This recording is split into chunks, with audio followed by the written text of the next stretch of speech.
All right, here we have some sayings from Hillel. We'll start continuing in Hillel. And even though that it was not in so chronological order, because we talked about Rabbi Yehuda Nasi, which was after the destruction of the temple, and Hillel was like 100 years before the destruction of the temple. But nevertheless, here we got the sayings. We have his wisdom. So what did he say last week? Let's just go quickly. Remember we said last week, he said, don't be a fool. If you're a person's a fool, you can never have any fear of sin. You have to learn Torah. You have to improve your personality.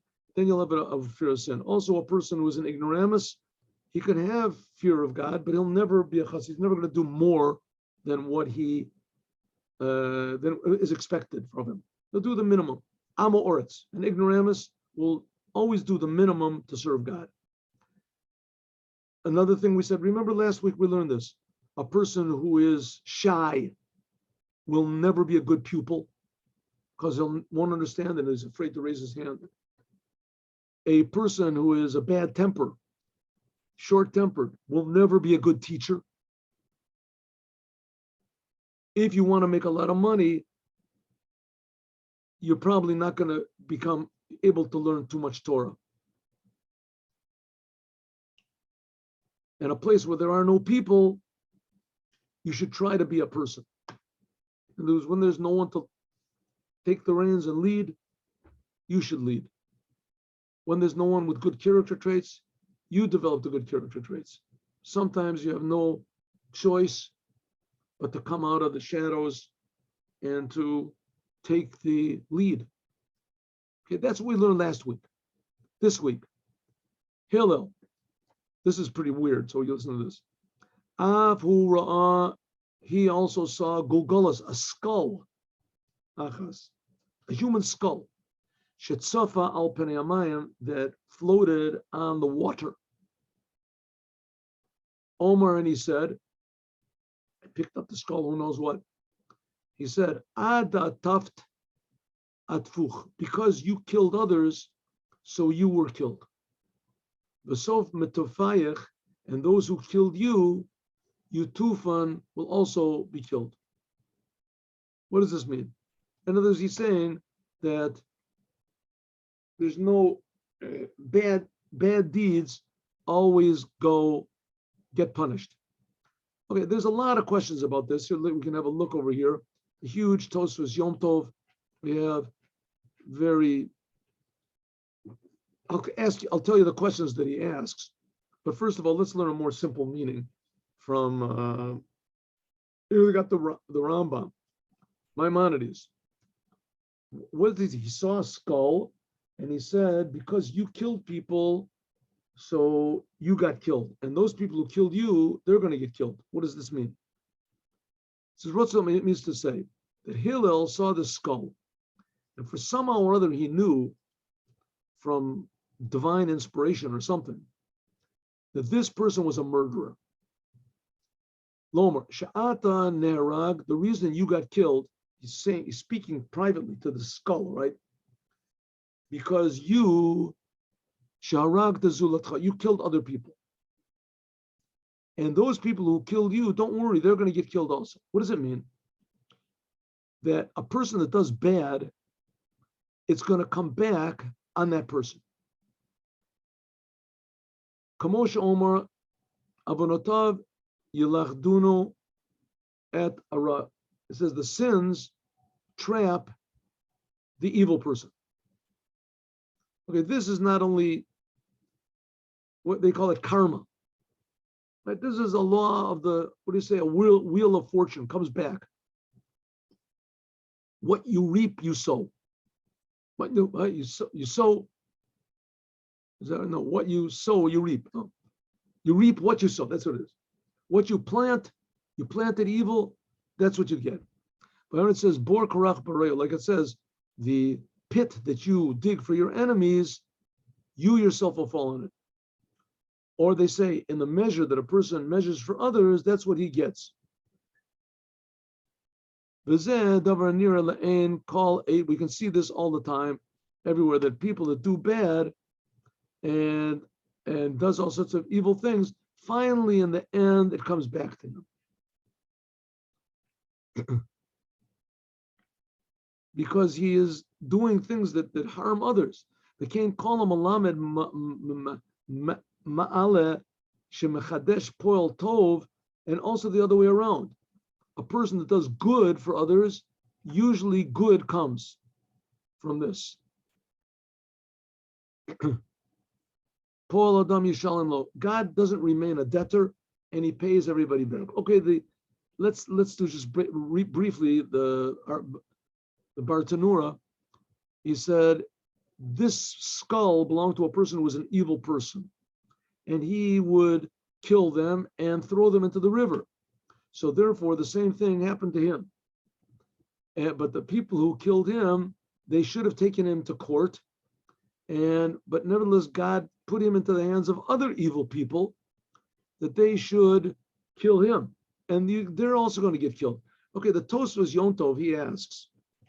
It was a very, very long, beautiful explanation. And he says like this. He says, this thing, this must not be, I'll tell you just his conclusion. This cannot be a law that he's saying, Hillel. He's not making a principle for which you can depend on, like the Rambam says or the Bartanura.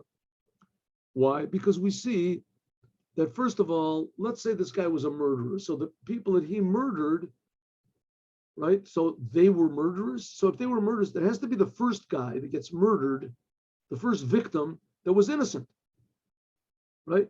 There must be the first victim that he's innocent. So the first victim, the first guy is innocent. So why is it always that what about this first guy? How do you explain why he got killed? What did he do? He didn't do anything wrong. He was innocent. Maybe this was the skull of the first guy. He was an innocent person. Why do you have to say because you killed, you got killed? We see all the time there's innocent children, people that get killed. And we had just the Holocaust, right? The Germans killed millions and millions of children. The Jews talk about they killed the Russians and everything. They killed the people, innocent people. People never did anything wrong. So why is it saying the reason you got killed was because you murdered? And also the same thing the other way around.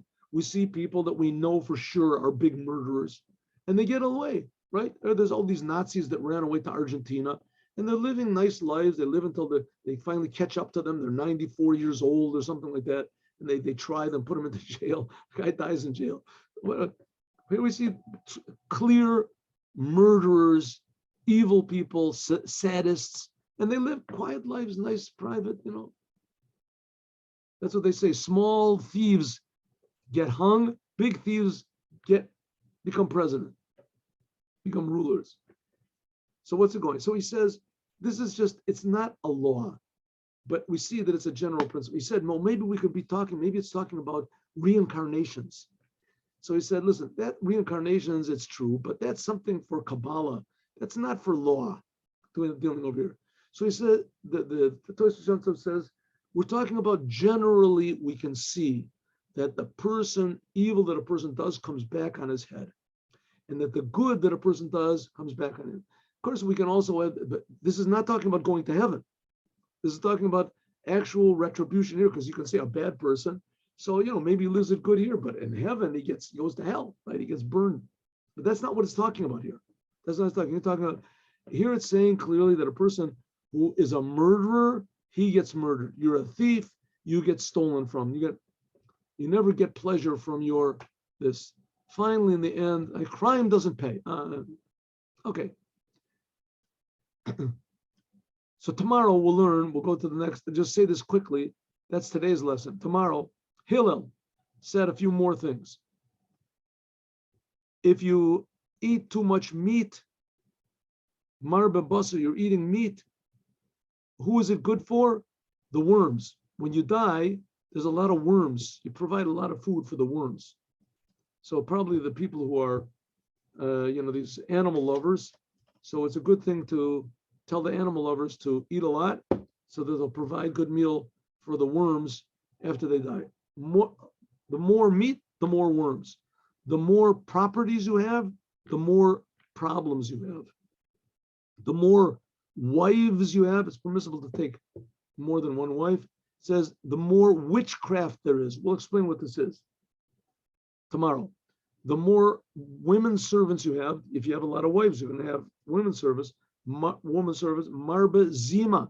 There's more licentiousness. Tomorrow we'll talk about this. If you have a lot of servants, then you increase thievery. Servants like to steal. Those are bad things, good things. If you add a lot of Torah, then you add life. If you add sitting down and learning, then you add wisdom. If you take a lot of advice, then you increase understanding. If you give a lot of charity, you increase peace. If you have a good name for yourself, then you have something, then you have a real, possession for yourself. But if you have the words of Torah, then you have life of the world to come. Tomorrow, God willing, we'll talk about these also. Have a good day with Mashiach now. Tomorrow, God willing, 8:15. See you all.